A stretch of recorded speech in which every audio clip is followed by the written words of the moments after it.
scramble this morning, but I always love adding in or incorporating some type of green into whatever I'm eating, whether that's a bunch of fresh herbs or spinach or kale or watercress or broccoli. I'm gonna make my scramble a little bit more interesting and add some watercress in along with some goat cheese. I'll forever be saying this, watercress, one of my favorite greens. I'm sure a lot of people think that you can only really enjoy watercress when it's raw, and although it is so delicious raw, I actually sometimes love cooking it. So yeah, this is gonna be an example of me just cooking it in a really simple way. Goat cheese and watercress, combination unmatched. Grab some sourdough, just gonna give this watercress a wash. If you're in the UK, there is a brand called John Hurd's watercress, and I just think it's elite. Usually get it in Waitrose or certain health food shops. It is really, really good watercress. Just giving the watercress a really good wash. Of course, if you only have a green like spinach on hand, you could definitely just use that. You just want a green that's gonna cook fast. So just giving our watercress a little chop, just a rough chop. Let's crack our eggs into the bowl. 3 or 4 eggs, that is the question. Oh, feeling hungry, might do 4. So cracking my 4 eggs into a bowl, I just gave them a little bit of salt. I'm gonna add pepper at the end once they're cooked and just whisk them well. I'm gonna slice up and butter a couple of slices of sourdough. So let's scramble our eggs. We're just gonna throw the watercress in and throw the goat cheese in and just mix everything together. Chop up a few olives, just have these on the side as well. Like I always say, breakfast is like the biggest event for me. It's the biggest, most exciting meal of my day, and it really just sets me up for a great day. I'm gonna mix them with the tasty olive oil. Throw a little bit of lemon zest in here too.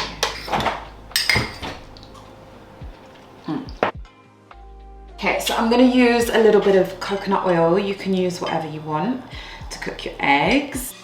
Throw these eggs in. I know everyone cooks their scrambled eggs different. I'm definitely a kind of like medium to high heat, throw the eggs in a pan and just cook straight away type of woman. So about 20 seconds before they're done, I just throw in that watercress and a little bit of goat cheese.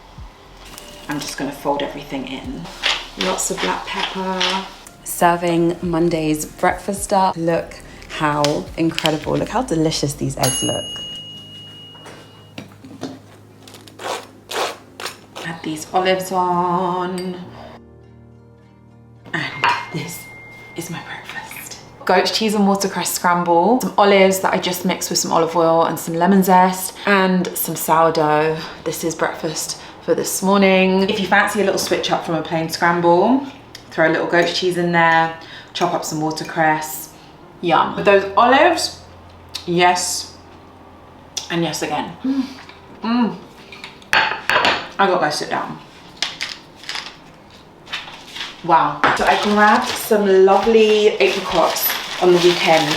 I really fancy serving them with some coconut yogurt and some granola. I do like a little bit of granola, especially in the summertime. And look how much I have left. That's how much I have left. I'm gonna show you my very simple go-to granola recipe, and then we'll serve it with the apricots, which I might actually halve and just kind of cook, because I do love like some type of like roasted or just pan cooked apricots. And yes, serve that with some coconut yogurt. I usually love to do an almond butter base for the granola, but I don't have any almond butter. I've only got peanut butter today. Definitely gonna throw some cacao nibs. Don't sleep on cacao nibs in granola, it's delicious. I'm gonna throw some pumpkin seeds in. I would throw sunflower seeds if I had them, I just don't. Obviously, we're gonna use some oats. Not obviously, actually, some people don't use oats in their granola, which is fine, but I'm gonna use oats in mine. I've got some desiccated coconut, a little touch of vanilla, some coconut oil, maybe a touch of olive oil too, and some maple syrup just to sweeten everything up. We're gonna cook the granola using this incredible, I love it so much, this incredible Wonder Oven by Our Place. Our Place are also the sponsor of today's video. I am forever getting asked where I get my cookware from. I'm actually gonna show you this pan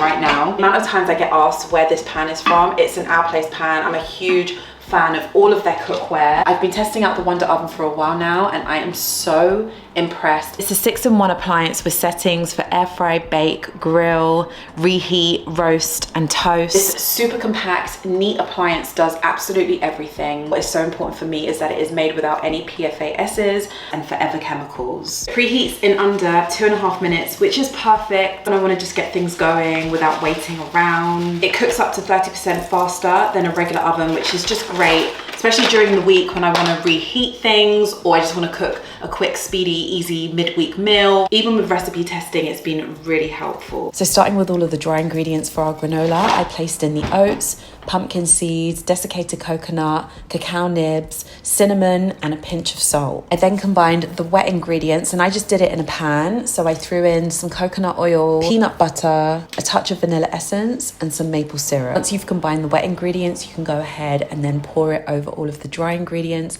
just making sure everything is coated really well. For something like granola, you definitely want that even heat and gentle toast without over baking, because it can go from 0 to 100. It can get burnt really easy. This oven does this beautifully. The Wonder Oven is becoming one of those things that I use almost every day. Practical, toxin free, and it looks, well, I think it looks absolutely stunning on my kitchen counter. It really makes cooking a little bit easier and the secret ingredient to cooking a bit more joyful too. So you can check out the Wonder Oven by Our Place along with all of their other phenomenal cookware by clicking the link in my description. You can head over to their website and be sure to use the code TISH10 so you can receive a discount on your first purchase. Give it a little taste just before.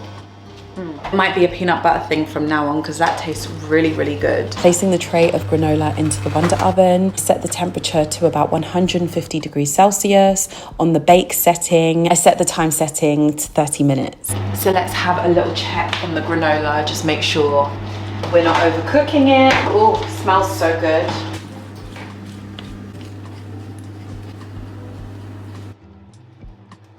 Like I mentioned, I grabbed these beautiful apricots. So I halved the apricots, removing the stones, and then I placed a little touch of olive oil onto them and placed them into a pan on like a medium heat. I threw in a little bit of thyme, a touch of butter, and I just let them do their thing in the pan. So yeah, I just cooked them until they looked stunning like this. I did something a little extra that you don't have to do. I drizzled over a touch of honey, but of course, if you want to miss that out, if it's too much sweetness, too much sugar for you, then completely skip that. Oh, that's just how I like it. So I ended up cooking my granola for about 40 minutes just because I like it to have a real toasty feel. I like it to look something like this. Apricots just do it for me. I don't know what it is about them. I love them. Any type of apricot, dried apricot, fresh apricots, give me apricots all day long. Something a little different for this morning. So I used some coconut yogurt, obviously put on top that granola that I made, which is just perfectly cooked, so evenly cooked in that Wonder Oven, and then those apricots. Yum. I've got some tinned fish. We are going to make kind of like a really rich, spicy tomato sauce and just cook the sardines in that tomato sauce. We're gonna start off by chopping up our cherry tomatoes, onion, and finally mincing some garlic. A little bit of scotch bonnet. I'm just gonna do, yeah, that's enough. Just a tiny bit, because these are very, very hot. So just placing our onions, scotch bonnet, and garlic into a pan. I also threw in some thyme, a little salt, pepper. Let's chop up these tomatoes just by simply halving them. We've got our chopped cherry tomatoes. We're just going to place them into the pan and just cook them down. After about 5 minutes of cooking these cherry tomatoes, I decided I wanted to throw a little bit of tomato paste in. So yeah, I squeezed some in. We're going to open up our tin of sardines. You can either leave them whole, you could kind of just crush them, up to you completely. I'm also going to cut some lime up and just squeeze some lime juice into the pan as well. I'll let the sardines just cook, and whilst they're cooking, we're gonna make a quick cucumber salad. This is the season. If I'm going to eat a cucumber, it's going to be now. And I've been obsessed with just a really simple cucumber salad. So I'm going to peel the skin of my cucumber just because it is a little bit bumpy. You can keep it on if you want. Just finely chop. Just place our cucumber in. So I want a little taste of garlic, but nothing overpowering. So I added in a touch of that minced garlic. I squeezed in some lime juice, gave it some salt and some pepper, and just mixed everything well. So I let those sardines just cook for a little while, just deepening in flavor. Thought a little bit of plantain would be really nice with this, so I just fried up a little. Placing on those sardines, followed by lots of that fresh, delicious cucumber salad, a little bit of plantain. Got my fan blowing in the background because it is so hot here. I don't know if anyone's still in the zone of feeling like savory breakfasts are boring or that you're limited, but there's just so much you can do. Basically what you eat for lunch or what you eat for dinner, you can just have for breakfast, and it just feels really good. I know I'm cooking oats in the morning. The night before I always love to soak them, but I didn't soak them last night. So I'm just gonna cook them as they are. Chop up some spring onions. Let me grab some nutritional yeast also.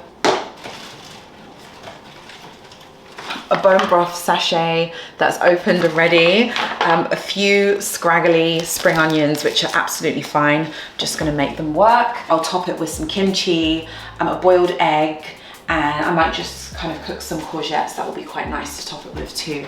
Or I've got some watercress actually as well, so I've got options. I'll be fine with topping my porridge.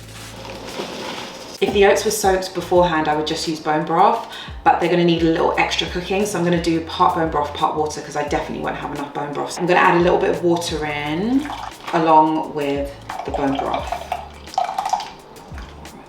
Gonna get this onto the heat, just gonna put it on a gentle heat to begin with. So you can just grab your spring onions. Mine need a little peel. The outer layer, I'm gonna give them a good wash, and we will chop them up. The last time I shared this with you, I actually added in some butter as well. So I'm definitely going to do that this time, just for that creamy feel. I'm gonna add some of the spring onions to the pan, and I've left a little bit on the side that I'll use just to top the porridge with. So yeah, just mix those spring onions in. And we're just gonna cook those oats gently. We're gonna let that porridge cook, chop up our courgette, because we don't have mushrooms, which is fine. During the summer, courgettes make a daily appearance in my kitchen. Once the porridge is cooked a little bit, we'll add in the nutritional yeast and some butter. So I sliced up my courgettes and then just grabbed a pan, heated a little olive oil, and just cooked the courgettes with a touch of tamari and a little bit of salt. Our porridge is just about cooked, so we're gonna add in some nutritional yeast. I like quite a bit of nutritional yeast because I just love the kind of cheesy taste that it gives it. A little bit of butter. So just stirring everything in the pot. You can actually give the porridge a taste. Just make sure that you've got enough, say, nutritional yeast, or that it's creamy enough. If it's not, you could add a little bit more butter. I really love my savory porridge quite thick, but that's just preference. So if you do want to add some like more stock or bone broth, that's absolutely fine. So we've got our cooked courgettes, some kimchi. This is a brand called Tickle Pickles. Last thing I need is my boiled egg. I love a jammy 6-minute, 45-second egg to be precise. Gotta top it with some sesame seeds, some furikake, or just like regular sesame seeds. I'm so eager to eat this, I forgot to add the spring onions. Do not sleep on the savory porridge. I feel like I make it maybe like 3-4 times a year, so I need to take my own advice, but it's so delicious. Really in the mood for baked eggs today. This is my go-to breakfast when I want something that feels a little special, but I don't want to take much time because it's super simple. I'm just gonna chop up a courgette. I've also got some really gorgeous tomatoes. I fancy keeping the tomatoes fresh and just kind of scattering them on top once the baked eggs are cooked. I call them baked eggs because you can actually just cover the pan and just cook them on the stove. You don't actually have to put them in the oven, which is what I might do today, just because it's really warm and I don't necessarily want to switch my oven on unless I really have to. So halving the courgette and chopping it up, I grabbed a large pan, I drizzled in a little bit of olive oil. Just place our courgettes in. If you don't want to add garlic to your breakfast, then it's fine, leave it out, but I fancy adding in little garlic cloves. A little salt. Just keep that pan moving. So you really want to just cook your courgettes kind of slow. Look how pretty these tomatoes are. I'm just going to chop these up, mix them with a little bit of olive oil, salt, maybe some vinegar, and then like tear some basil in, and then just top the baked eggs once they're cooked. Keep on calling them baked eggs, they might not actually be baked. I'm gonna see. But these courgettes are looking Absolutely delicious. These are looking good. Throughout all the seasons, summer is what I look most forward to because of courgettes. Always so sad to see them go at the end of the season. I make good use of them whilst they're around. I literally grab like a big bag each week from the farmer's market. Whilst those eggs are cooking, let's go ahead and chop up these tomatoes. I kept the tomatoes nice and chunky and I placed over a little salt. Good Italian extra virgin olive oil. So a little swirl of that. Touch of red wine vinegar. So also got some basil, which I will just tear off some small leaves and just throw them in. And actually grab some capers as well, I know. So let's throw some basil in, a few capers in there as well. Let's crack our eggs into this pan.